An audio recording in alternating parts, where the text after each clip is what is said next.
tape is on the laws of exponents. So let's look at the first concept. First thing we need to understand is terminology. This is a raised to the x power. We call this part the base. We call this the exponent. We read it as 2 raised to the 4th power. Now what 2 to the 4th power means is we have 2 times 2 times 2 times 2. We have the base, and we multiply the base together this many factors, this many of these values. So 2 raised to the 4th power, or 2 to the 4th power, is 2 times 2 times 2 times 2. Now when you multiply that out, it equals 16. So a base raised to a power means then this base value times itself, times itself, times itself, times itself, so that you have that many factors of the value 2. Now some of the most common mistakes that many students make are these two examples here. This is read and worked as a negative 2, where the 2 is raised to the 4th power, not a minus raised to the 4th power. That's the mistake that too many students make. There's a difference between these two problems. This really means a negative and then 2 times 2 times 2 times 2.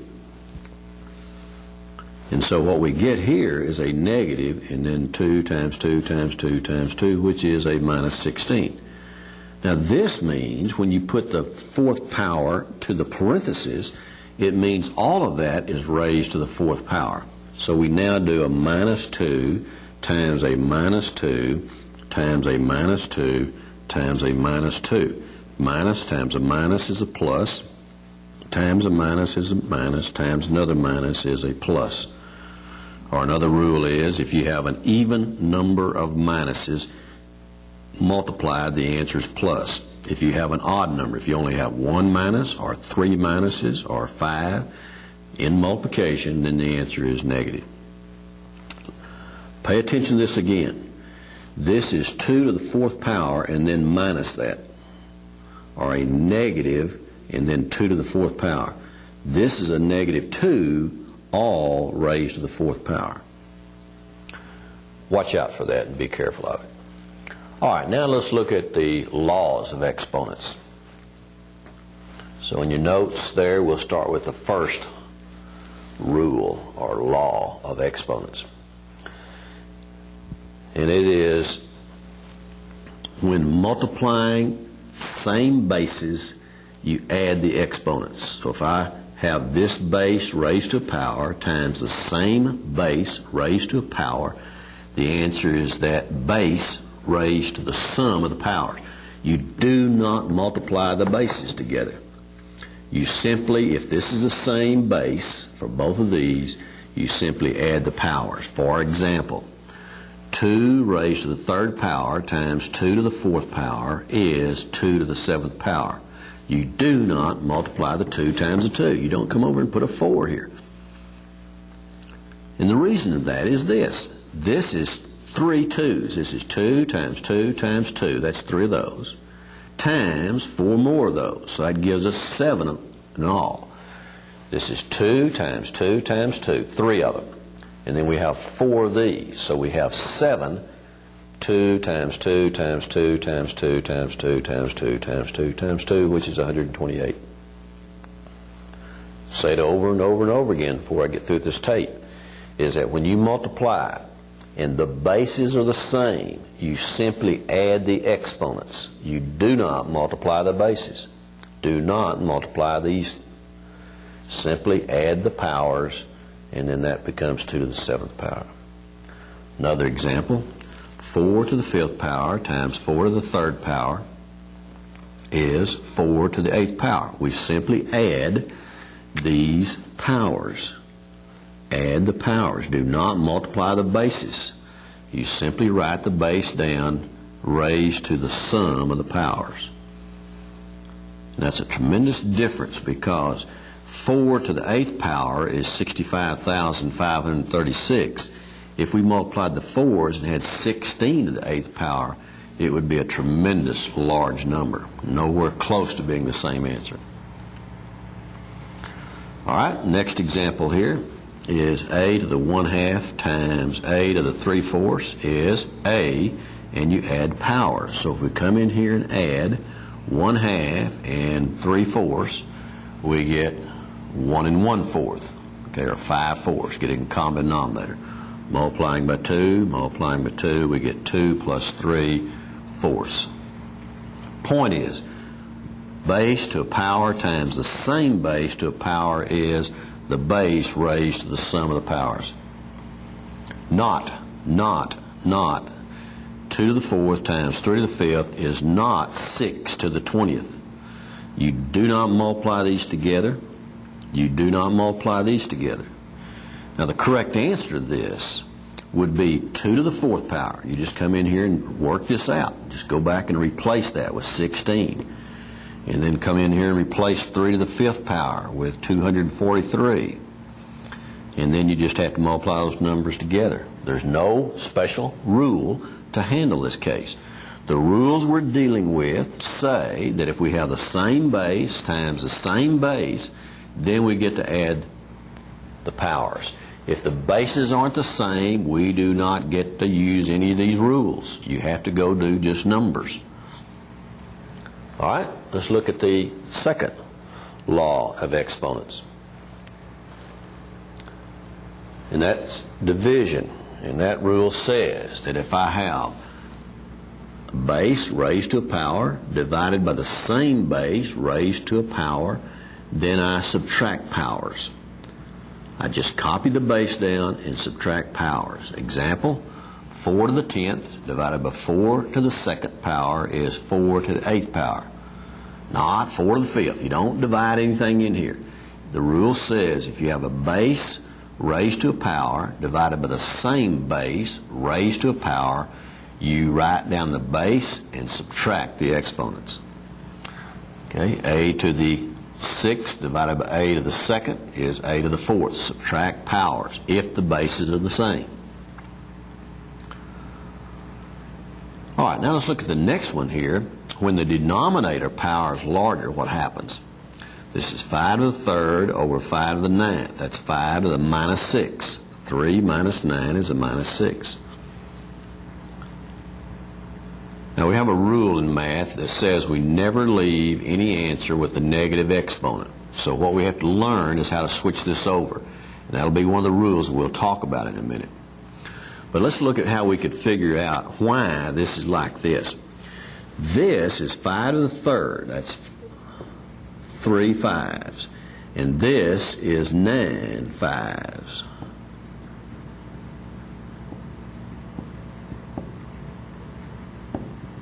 How many I have it? 1, 2, 3, 6, 9. So one of these will divide out with one of these, one will divide out with one of these, one will divide out with one. And what do we have left on the bottom? Down here we had 3 of them up here and 9 of them here, so we have 6 left on the bottom. So that's telling us then that a base raised to a negative power is the same thing as 1 over the base raised to a positive power.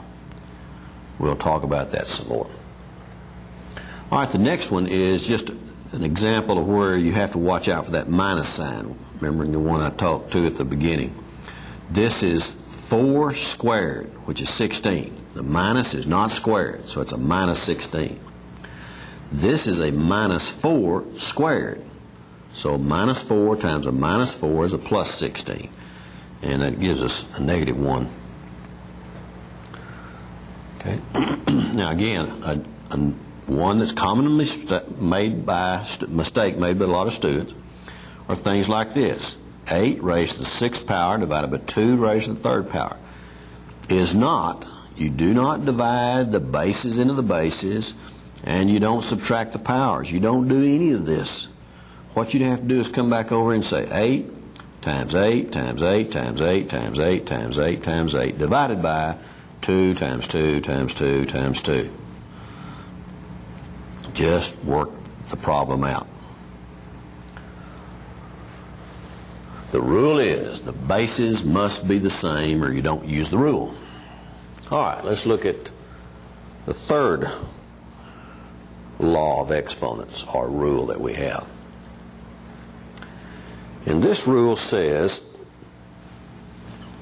that any number or letter besides 0, now 0 to the 0 power is not defined in algebra. So if this is not 0, anything else raised to the 0 power is equal to 1. Well, why? Well, here's why. 4 to the 5th power divided by 4 to the 5th power is the same thing as 4 to the 0 power, right? Bases are the same, subtract the powers. 5 minus 5 is 0.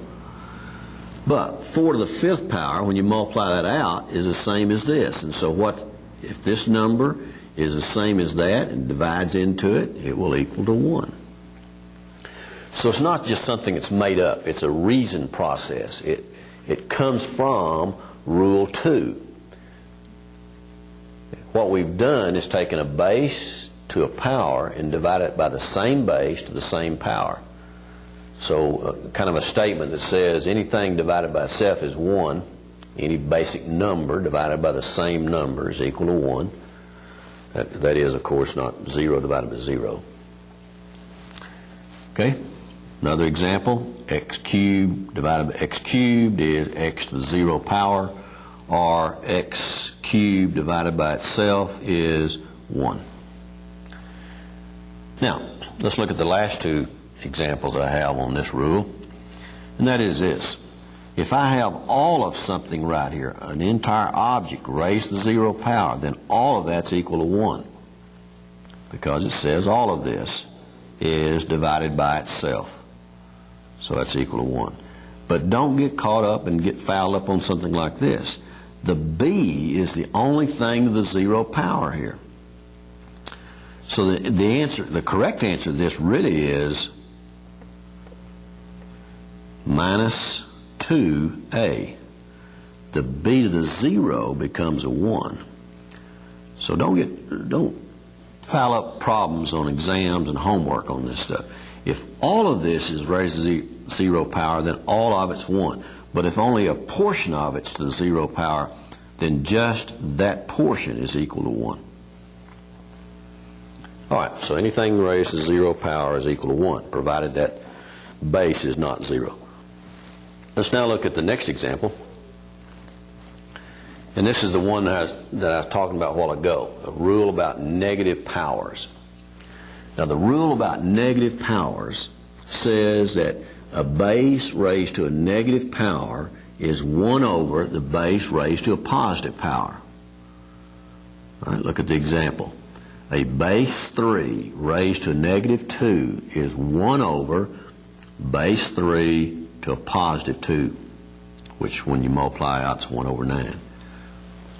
But the rule is that if you have a positive base raised to a negative power, the answer is 1 over that base raised to a positive power.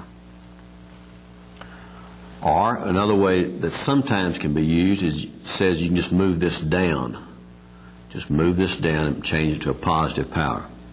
I'm going to show you where you have to be careful about that, but that's not a bad idea to remember. All right, here's the other example that covers what I've talked about before.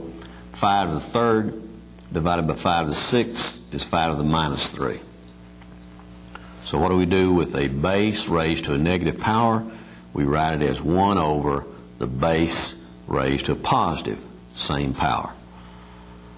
Or, other words, here we have 3 of these. We have 5 times 5 times 5.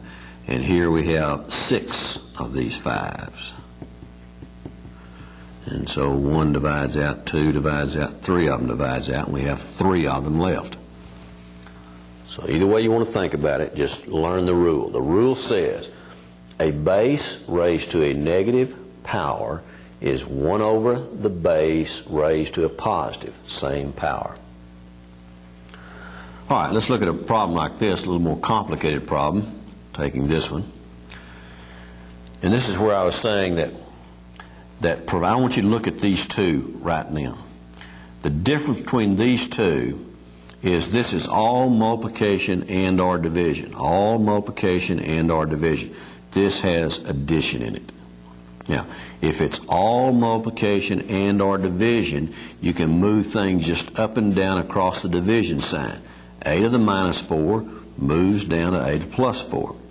3 to the minus 7 moves up to 3 to the plus 7. B to the fifth stays where it is. B to the minus 2 moves up B to the plus 2. As long as it's all multiplication, division problem, you can move numbers, negative powers, up and down across the division sign. But if you have addition or subtraction in the problem, you cannot move these things across the division sign. What you have to do on something like this is make a complicated problem. This becomes 1 over A squared plus 1 over B cubed, all divided by 1 over C to the fourth. In that problem, you have to go get a common denominator, invert, multiply. It becomes a very complicated problem. So remember that. Two things on this rule. First of all, a base raised to a negative power is 1 over the base raised to a positive, same power. Or, if you have a division sign here, and this is all multiplication, division, then you may move negative powers across the division sign by just changing the sign of the power. It's an important rule. Remember that one. All right, let's look at the next example. The next rule is a power raised to a power. And this is the terminology you need to put in your mind, and you'll probably hear it from teachers and people when they discuss this. Power raised to a power. You multiply powers. Okay, so we have a base raised to power, and all of that raised to a power, then you simply multiply the powers. Example, 2 to the fifth power, all of that raised to the third power is 2 to the 15th power. Now, this rule also only works when you have all multiplication and or division. This rule does not work if you have addition or subtraction in here. If anything inside this parenthesis is added or subtracted, this rule does not work. This rule does not work. This rule does not work. Do not raise powers to powers unless it's all multiplication and or division. Now, that is not a subtraction sign. That is a minus sign. You must know the difference. If I put that sign between here, it becomes a subtraction sign. When it's out in front, it's just a negative sign. All right, so the rule is if you raise a power to a power, you multiply the powers. So, let's do this one. What is a minus squared? Or two of them. Minus times a minus is a plus. All right, then 3, 2, and then I multiply the power, 3 to the 10th. 2 times the 2 is 4. 2 times the 4 is 8. And then if you wanted to work this out, you could multiply 3 times 3 times 3, have it 10 times and get that answer. All right, let's look at a little more complicated one. Have all of this raised to the minus 3 power. Well, if we used our rule that we had before, the rule 4 that says I could say 1 over all of this to the plus 3 power, that'd work. I could just say, right, 1 over all of this to the plus 3 power, that would work. But use this rule first, the new rule, Rule 5, that says raising powers to powers you multiply. So minus 3 times this 2 is a minus 6. Minus 3 times this 3 is a minus 9. Minus 3 times this is a minus 15. Minus 3 times this is a plus 12. And a minus 3 times this is a minus 6. Wait a minute, let's go back. What do we do about the minus sign? Well, that's a minus 3 of these. Don't worry about the minus. It's really a minus 3 of these. So that's a minus times a minus times a minus, and so the answer is a minus. All right, so what do we do now? Well, we have 2 to the negative 6, so I'll move it down. We have x to the minus 9, so I'll move it down, make it a plus 9. We have y to the minus 15, I'll move it down, make it a plus 15. We have c to the minus 6, I'll move it up, make it to the plus 6. And the a to the 12th is positive, I leave it alone. I just leave it down there. And the minus is just to minus all that. Okay. All right, now let's look at example 6. All right, let's look at the last law of exponents, or rule, or whatever you want to call it. And that is the base raised to a fractional power. The base raised to a fractional power. Okay. Remember back in one of the other examples, I had an a to the 1/2 times an a to the 3/4 fractional powers. Well, the way we talk about these is we talk about them and we introduce now the word radicals. Okay. The denominator becomes the root of this base. The numerator becomes the power. Now think of that. The base raised to a fractional power, the denominator is the root of it, the numerator is the power of it. Now I want you to look at these two and pay attention. It can be done either way. It says that I can change a to the y root raised to the x power.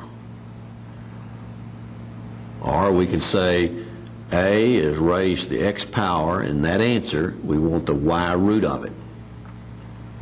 Well, that's not the way to do it. Almost all problems, that is not the way to do it.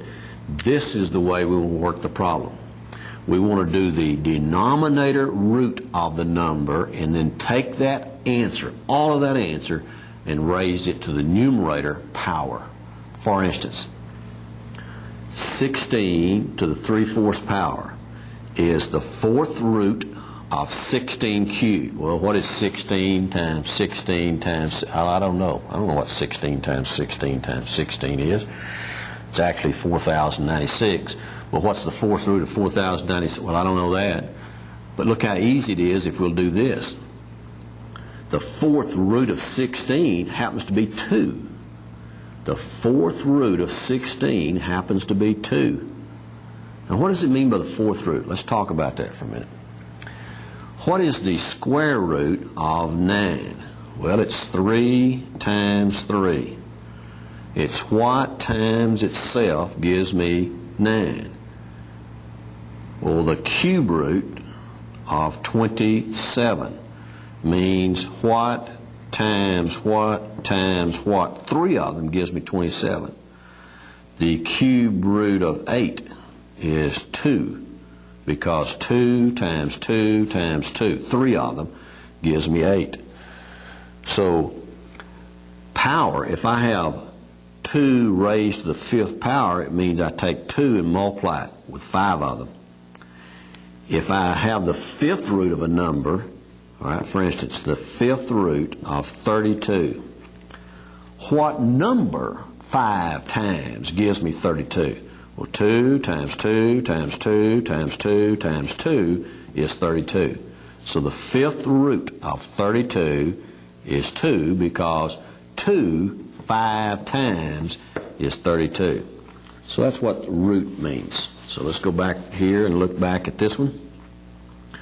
So the 4th root of 16, what 4 times? What 4 times gives me 16? And the answer is 2. Then what is 2 raised to the 3rd power? 2 times 2 times 2, which is 8. All right, let's do the next example. 125 to the 4/3 power. What that means is the cube root of 125, all that raised to the fourth power. In other words, do the denominator, the root of the number first, and then raise it to that power. So what 3 times, what number can I write down here times itself? That'll give me 125, and the answer is 5. The cube root of 125 is 5, because 5 times 5 times 5, 3 of them, gives me 125. And almost all problems on exams and in college algebra books, you can pretty well just experiment with it. It's going to be the number 2, 3, 4, 5, 6, or 7, or sometimes a 9 or 11, but it's going to be numbers that you can pretty well do in your head if you'll just experiment with it. In other words, if you don't know the answer to that, try 3. 3 times 3 times 3, 27. No. 4 times 4 times 4 times, that's 64. No, that doesn't work. 5 times 5 times, that works. If it didn't work, then try 6. You can figure these out without a calculator, or even without a pencil and paper. All right. Now, that's not the answer, though. Here we have the cube root of 125 is 5. We now have 5 raised to the fourth power. So 5 times 5 is 25, times 5 is 125, times 5 is 625. So the final answer to this problem is 625. Okay. But the point is if you have a fractional power, think of that root of that number and then take that answer and raise it to that power. So let's take this one. We want the cube root of a minus 27. What times itself gives us 27? Well, 3 does. What about a minus? To get that minus, we'd have to have a minus 3. So it'd be a minus 3 squared, and so that answer is a plus 9. So, listen one more time. If you have a number or a letter to a fractional power, you do the denominator root of that number and then take that answer and raise it to the numerator power. All right, that concludes now the kind of the laws of exponents. Now let's look at the next thing that we need to study, and that is simplifying radicals. So just some example problems using these rules. All right, now here's the first one that we need to know, and that is the square root of A times the square root of B is equal to the square root of A times B. We get to multiply these inside. In other words, the square root of 8 times the square root of 2 is the square root of 16. Now we can simplify this further because we know the square root of 16 is equal to 4. But the rule says that the square root of 8 times the square root of 2 is the square root of 16. Now this isn't in your notes, but let's look at something else. If we had had the fourth root of 8 times the fourth root of 2, the answer would be the fourth root of 16. If these roots are the same, then you can multiply them together. It won't work now if these roots aren't the same. The fourth root of 8 times the fourth root of 2 does not work. This rule must have the same root. And the fourth root of 16 would be 2. All right, next example. The cube root of 9 times the cube root of 24 happens to be the cube root of how much? 4 times 9 is 36, carry my 3, 216. Now what is the cube root of 216? Now remember I told you, what's 2 times 2 times, that's 8. 3 times 3 times 3, that's 27. 4 times 4, 16 times 64. 5 doesn't work. 6 times 6 is 36, times 6 is 206. So the answer is 6. You can just find it by experimenting. You don't have to have a calculator. Okay, but the rule says that if I multiply a radical here that has the same root, index number, has the same number here, times this, then you just get to multiply what's on the inside. Don't multiply this together. All right, so the 4th root of 4 times the 4th root of 20 is the 4th root of 80. Now, let's learn another thing right here now. Let's learn this right now. We can write this in another form by doing this. Split this 80 up into two numbers that we know the 4th root of one of them. For instance, 16 times 5. What is the 4th root of 16? What? 4 times gives me 16. 2 times 2 is 4, times 2 is 8, times 2 is 16. So we know the 4th root of 16 is 2, and we don't know the 4th root of 5, so we leave it alone.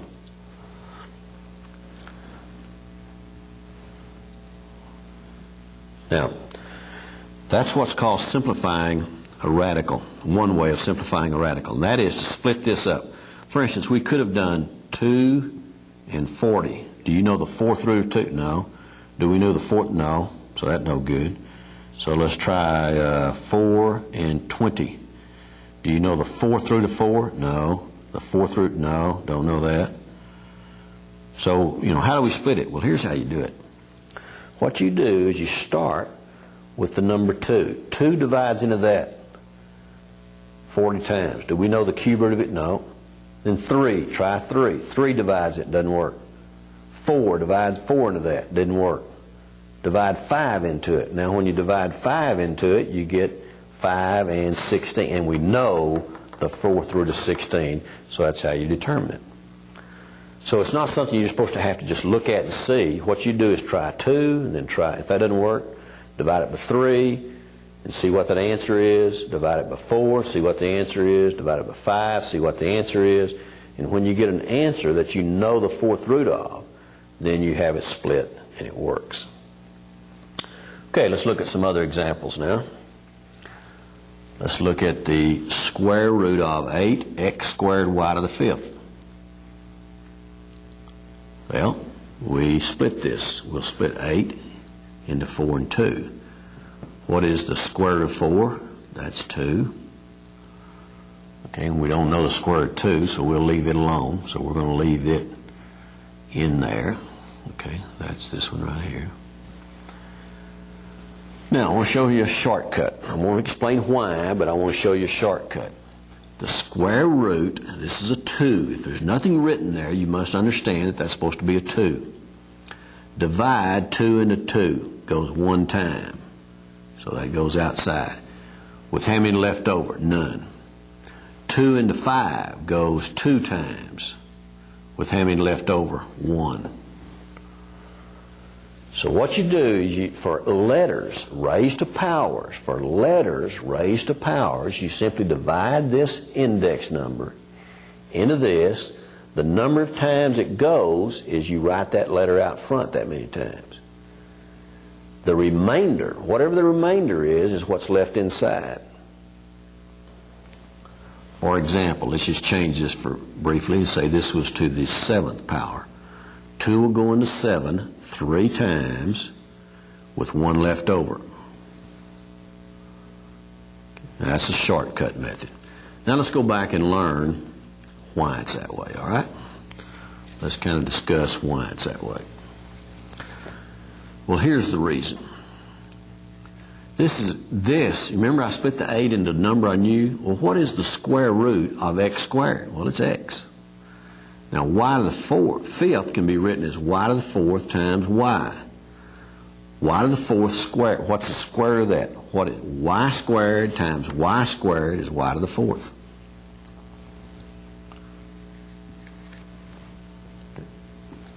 So that's the reason. Personally, I think you ought to just do it like this. Let's take this example. Cube root of 16. We don't know. What 3 times gives us 16? We don't know that. So we'll split it as 8 and 2. What is the cube root of 8? We know that to be 2. And this one has to stay inside. So we'll write it over here. All right, 3 will go into 7 how many times? 2 times. With how many left over? 1. 3 will go into 12 how many times? 4 times. With how many left over? None. So that's all. 3 will go into 17 5 times. With how many left over?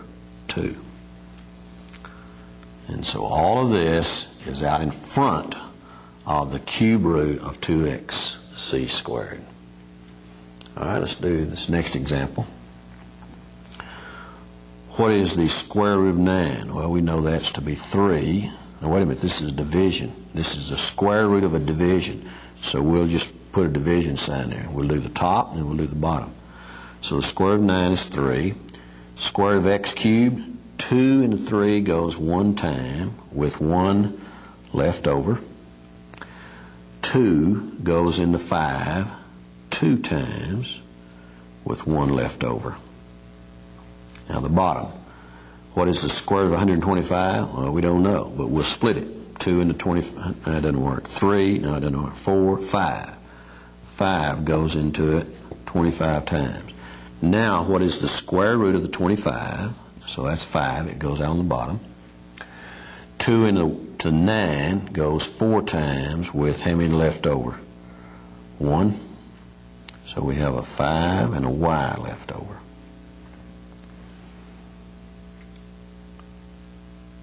Okay? Now, I want to teach you one last thing right here on this problem. And that's this. We can rewrite this as 3xz squared divided by 5y to the 4th times a 1 square root. Square root divided. Remember we did one where we had square root times the square root? Well, square root divided the square root is like that. So if we want, either answer is correct. This answer is just as correct as this answer. Either one's correct. But I'm showing you a little rule right here, right now, that the square root divided by the square root can be written as square root of this divided by that. Or, hey, it goes the other way. If I'm given this answer, I can rewrite it as the square of the top over the square of the bottom. All right, now let's look at the last 3 examples. And this is what's called simplifying the denominator. If you have a radical, square root, a cube root, or something in the denominator, we want to learn how to get rid of square roots or cube roots in the denominators. It's a very simple process. What we'll do is multiply the top and bottom. Now listen to me. We multiply the top and bottom so that we do not have a square root in the denominator. So this would be 7 times the square root of 5, and this would be the square root of 5 times 5, which is 25. So it's 7 times the square root of 5 over 5. See, we multiplied here so that when we multiply that together, we can get rid of the square root sign. So what do we do on this problem? We would multiply the top and bottom by the square root of 3, top and bottom by the square root of 3, and so we get 6 times the square root of 3 over 3. Now this can be simplified a little further because I can divide the 3 into this 6. That'll go 2 times, so the answer is 2 times the square root of 3. Now don't divide the 3 into this 3. That's a different thing. The square root of 3 is a totally different concept by itself, so don't fool with it. But numbers out in front of it can be reduced. Let me get an example. It's not in your notes. Let's say that we had 6 over the square root of 8. Okay, here I would multiply the top and bottom by the square root of 2. So it would be 6 times the square root of 2 over the square root of 16, which is 6 times the square root of 2 over 4. And then we can reduce this to 3 times the square root of 2 over 2. What I'm saying about this is here I multiply it by itself. That's the way most people think. But I don't have to multiply it by the square root of 8. I can multiply by the square root of 2 because 2 times 8 is 16, and I know the square root is 16. So the rule is you multiply by something so that you get rid of the square root. We had a cube root here. If this is the cube root of 3, then I would multiply by the cube root of 9. The cube root of 9. Because that now would give me 6 times the cube root of 9 over the cube root of 27. And I know that to be 3.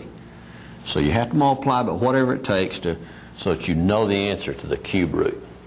All right, last example. Now the last example is if you have something here added or subtracted. You multiply by what is called its conjugate. The top and bottom by its conjugate. Now conjugate simply means change this sign. If this is a minus, make this a plus. If this is a plus, make this a minus.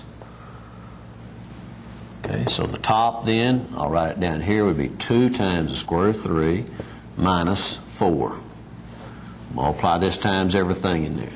And then this answer down here is just going to be 3 minus 4. It's going to be the first times the first and the last times the last. So our answer is 2 times the square root of 3 minus 4 over a minus 1. So final answer, minus 1 in that gives me a minus 2 times the square root of 3. Minus 1 into minus 4 gives me plus 4.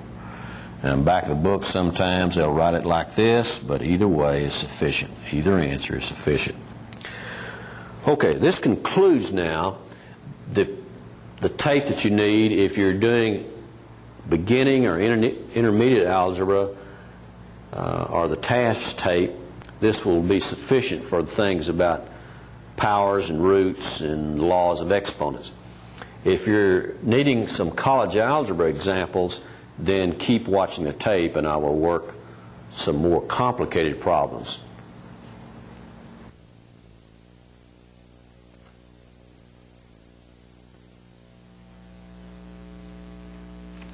All right, this is a continuation of exponents, and we're going to look at a little more complicated ones, so let's look at several more examples. Okay, the first one, we have 2 times x squared all raised to the minus 2 power. And I'm going to show you 2 different ways of doing this. Number one is we'll do, if we have powers inside raised to a power, we multiply. So this is a power 1 times this is a minus 2 power. And then 2 times the minus 2 is x to the minus 4. Okay. Then we now use the rule, if we have a negative power, we move it down. So we'll put a 1 up here, move this down 2 to the positive 2 power, and move this down x to the positive 4 power. And so we get an answer of 1 over 4x to the 4th power. That's one way. Another way of doing it would be to use our rule to start with, which says if we have a negative power, we write 1 over all that. So we have 2x squared to the positive 2 power. And 2 squared is 4, and x squared is x to the 4th power. So either way, you can work it. All right, let's take the next example. Now, the next example, let's see. Well, that doesn't look too easy. This is not the same base as this, so we don't get to add powers. So what we'll do is take this and use the rule of this is a minus cubed. So a minus times a minus times a minus is negative. 2 cubed is 8. X squared cubed. Remember, we multiply powers times powers, so that's x to the 6th. And now we do the negative 1 power. Negative power, we move this down to the positive 1 power. And so it's a minus 8x to the 6th over 4x cubed. And now we reduce. 4 will go into 4 one time. 4 will go into 8 2 times. And so we have a minus 2. And then what do we do here? Same base, raised to powers. In division, we subtract. So that's x to the 3rd power. All right, next one. The next example is 4 to the minus 3 power, a to the plus 6, b to the minus 9. Multiply powers times powers. So now we move things up and down. A to the 6th stays on top. This moves down to 4 cubed, and this moves down to b to the positive 9th. And you can leave your answer that way. Now in your notes you'll notice I have a to the 6th over 4 times 4 times 4, 3 times is 64, b to the 9th power. All right, next example. Okay, here we use powers raised to powers. So that's 5 to the minus 4. This is a 1 now, 1 times that. And then x to the minus 8. And then y to the plus 8. Okay, now what's our rule? We can move, as long as it's multiplication and division, we can move things up and down that have negative powers. So the 5 moves to the bottom to a plus 4th power. The x moves to the bottom to a plus 8. And the y is already a plus 8, so it stays where it is. And that leaves us a 1 up here.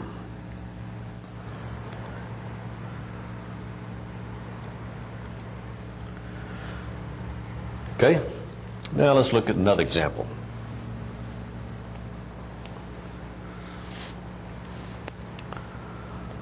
Now, what we could do here is say, well, 5 to the 3rd power, and x to the 6th, and y to the 12th, and z to the 18th. Then multiply that times 5 to the minus 3, and x to the minus 6. But notice, this is the same base as this is. This is the same as this. Therefore, we're multiplying a base times a power times the same base to another power, and so we add powers. So that's 5x squared, y to the 4th, z to the 6th to the 0 power. All of that's to the 0 power, therefore the answer is 1. Now, we could have seen that a different way and gotten the same answer by this. We're going to take the first one and write it down, x, y to the 4th, z to the 6th to the 3rd power, and we're going to move this one down and make it to the positive 3rd power. And look at there, we get the same thing. So it's equal to 1. All right? Now, I want you to learn several things in this next example. First of all, the first thing, what we can do is move this up and move this down and change those to positive powers.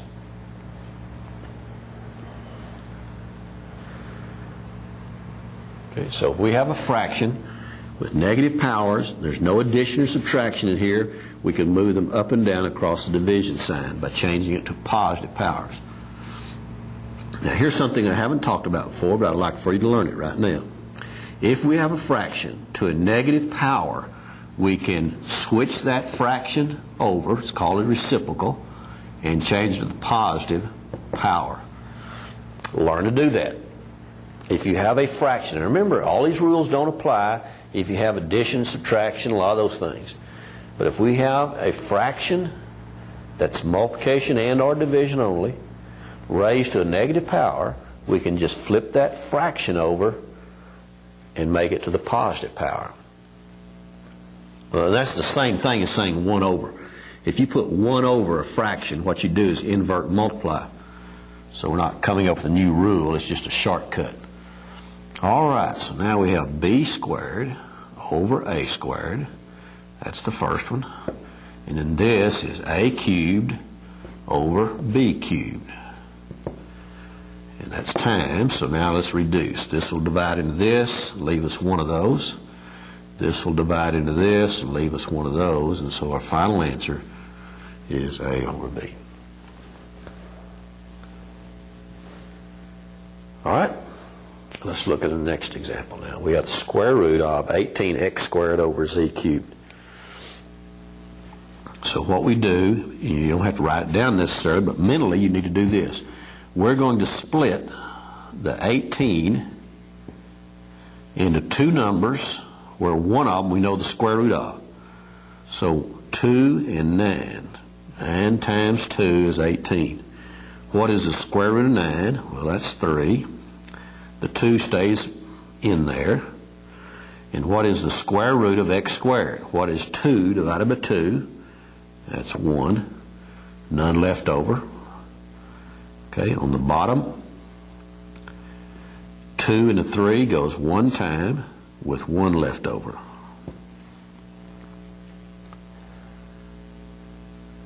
Well, now, wait a minute. A lot of books say, hey, we don't want to leave a square root on the bottom. And we talked about that in the first part of this tape. So what we'll do is multiply the top and bottom by the square root of z. And so we get 3x times the square root of 2z, remembering our rule, square root times square root, we just get to multiply the inside. And on the bottom down here we have z times, what's the square root of z times the square root of z? That's another z, so we get z squared. Okay. Now there's another way of doing this, and I'm going to show it to you. I think this is the best way to go through all problems. It's kind of the safest and kind of, I guess you'd say, the way that works all cases. But I'm going to erase this, and I'm going to show you another way we could have done it. Another way of rationalize denominators is start here at the beginning. Inside here, multiply the top and bottom by whatever it takes to get rid of that denominator. So we're going to multiply the top and bottom by z. This is all underneath the square root.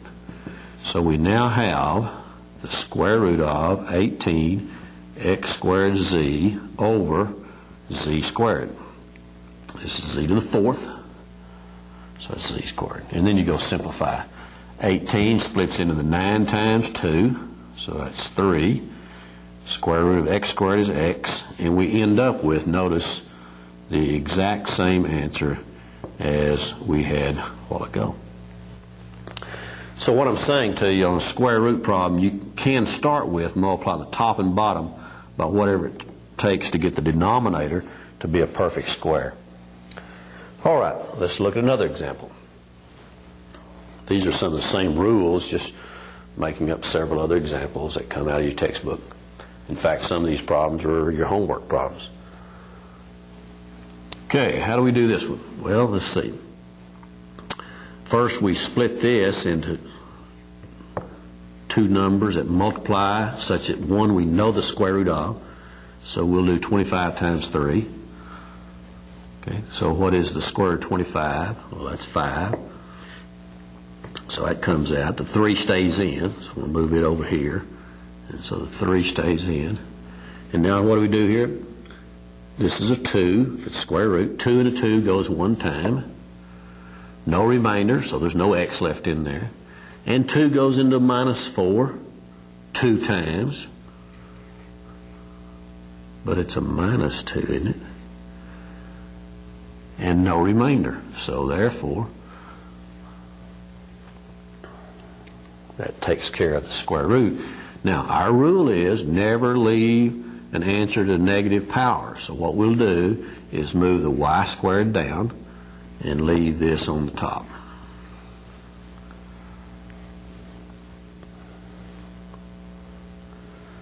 Now, that problem could have been worked. I'm showing you several different ways just in case you want to use other methods. It could have been worked to start with. Move this y down to start with. Now, the 75 split in 25 and 3, so 25 comes out. Square root of the x squared is x, it comes out. It leaves us a 3 inside. Down here, the square root of y to the fourth, 2 into 4 goes 2 times. And so you get the same answer. All right, next one. Okay, the fifth root, 96. Well, see, I don't know what that is. So let's divide 2 into that. 2 into that will go what? 2 times 48. Do we know the fifth? No, I don't know what the fifth root of 48 is. So let's try 3. 3 will go into that 32 times, oh, hey, I know the fifth root of 32. What 5 times gives me 32? 2 times 2 times 2 is 8, times 2 is 16, times 2 is 32. So that's the way we split that. So The fifth root of 32 is 2, and the fifth root of the 3 stays in. And now what do we do with letters to powers? We divide 5 into 7, that goes one time, with 2 left over. And that's all there is to that. All right, let's look at the next one. The next one is to not have a radical in the denominator. Now listen closely. What we must do then is multiply the top and bottom by whatever it takes to get a number I know the cube root of. So let's multiply by the cube root of 4. The cube root of 4. Because that will give me 8 times the cube root of 4 over the cube root of 8. And we know the cube root of 8 to be 2. Excuse me. To be 2. And then that 2 will divide into that 4 times. And so our answer is 4 times the cube root of 4.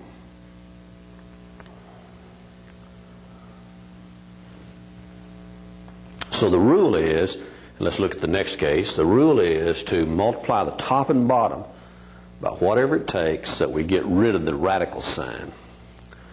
Well, if you'll remember from the other part of the tape, what we do is multiply by the conjugate. If this is a minus, this is a plus. So we have to multiply the top and bottom by the same thing.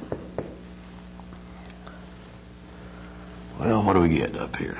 What we get is 5 times 2 times that, so that's 10 times the square of 10. And we get 5 times 5, which is plus 25. Now on the bottom, what do we get? Remember I told you, we get 2 times 2 is 4, times 10 minus 25. You simply square this and square that. It's always minus. So squaring this is 4, squaring square root of 10 is 10, so it's 40 minus 25 is 15. And now if you need to reduce that, we will factor out a 5 out of the top.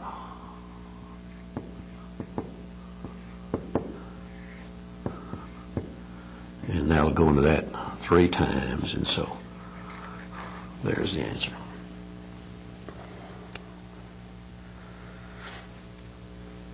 All right, now let's look at the next example.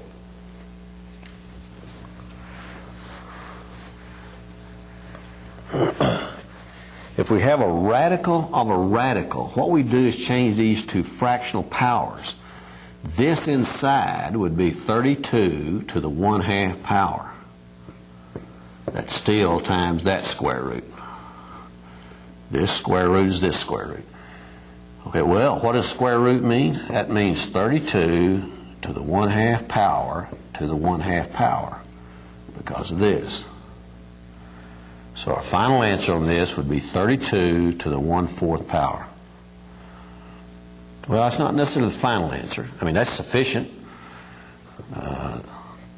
That would be all right like that, but hey, wait a minute. Remember we could split this? This would be 16 times 2. So that would be the 4th root. I'm sorry. The 4th root of 16 is 2, so it would be 2 times the 4th root of this 2. So it could be simplified. And that answer is sufficient for us working a problem. This answer is sufficient, but it's not all the way simplified. In some textbooks and some teachers want you to get it simplified all the way. That's not a crucial thing a lot of times nowadays with calculators and everything, but still you need to know it. All right, I'm going to, this is not your notes, but I'm going to come up here and just show you what would happen. Say this is the 4th root and the cube root. Say we were doing the cube root of the 4th root of 32. Then this would be 1/4. This would be the 4th root, and this would be cubed. And so now this would be 1/4, 1/3, and so the answer would be the 12th root of 32 to the 1 power. All right, let's look at the next example. Hey, we have the same base. So we have 12 fifths minus 2/5 is 10/5, which is 10 divided by 5 is 2. 8 squared is 64. Just reminding you again that if the bases are the same, don't forget the first rules of exponents. All right, let's look at the last example. Some things about the last example that I want you to be aware of, and that's this.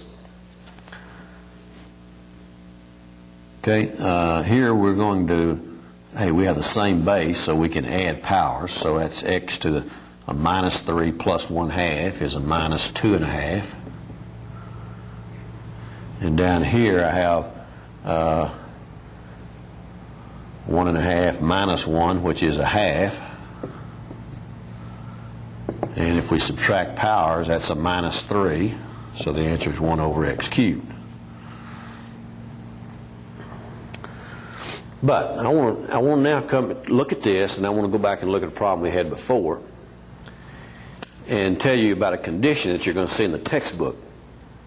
First of all, this is the answer, provided x is not negative. In other words, we can't say if x is a minus 5, that's what the answer would be. If x is a minus 2, this would be the answer. If x is a minus number, no, because right here, to start with, we have the square root of x. So x itself, when we start putting numbers in here for the x, we cannot use a negative number right there. Also, we couldn't here. So sometimes you'll see in your answer a condition. It says, hey, here's the answer, provided x is not negative. Okay, and also x can't be 0. So really they're going to come along and say, well, x better be greater than 0. I want to go back now to an example right here and show you why they do things like this in the textbook. Okay. What they'll do sometimes here is write this as the absolute value of x. Okay.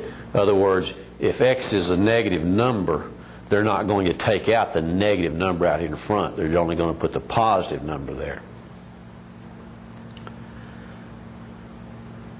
Now, this one doesn't have to be that because it's an odd power.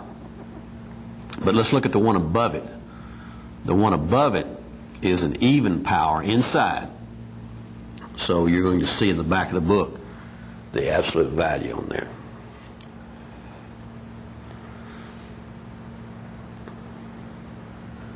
All right, this concludes in the tape on exponents.